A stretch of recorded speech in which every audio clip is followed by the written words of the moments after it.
cœur de l'histoire. Retour aux origines.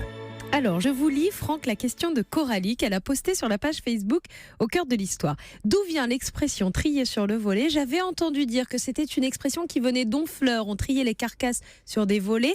Merci d'éclairer ma petite lanterne. Alors, c'est pas moi qui vais dire du mal d'Honfleur, vous imaginez bien, mais en l'occurrence, je crains, Coralie, que ce ne soit pas tout à fait l'origine. Non, un volet, tout à fait autrefois, au Moyen-Âge, volet ou voilet d'ailleurs, c'était un petit voile, tout simplement, qui voltait au vent, si vous voulez, et qui servait à fabriquer les tamis sur lesquels on triait les graines, tout simplement.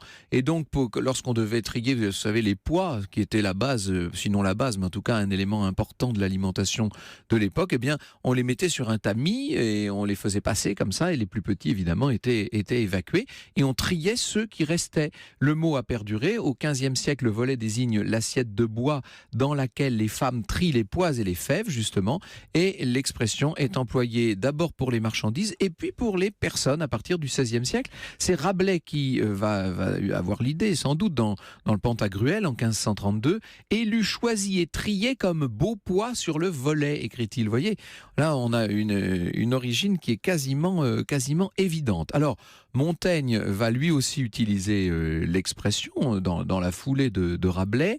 Je cite le livre 3, chapitre 3 des Essais. « Cette complexion délicate me rend délicat à la pratique des hommes, dit-il. Il me faut trier sur le volet. » Je suis désolé, mais tout ça va quand même dans le même sens. Et j'ai bien peur que le volet et les volets dont on parle ne soient pas des volets de fenêtres, mais soient bien des voilets, c'est-à-dire des tamis. Voilà, chère Coralie, j'espère que je ne vous ai pas déçu.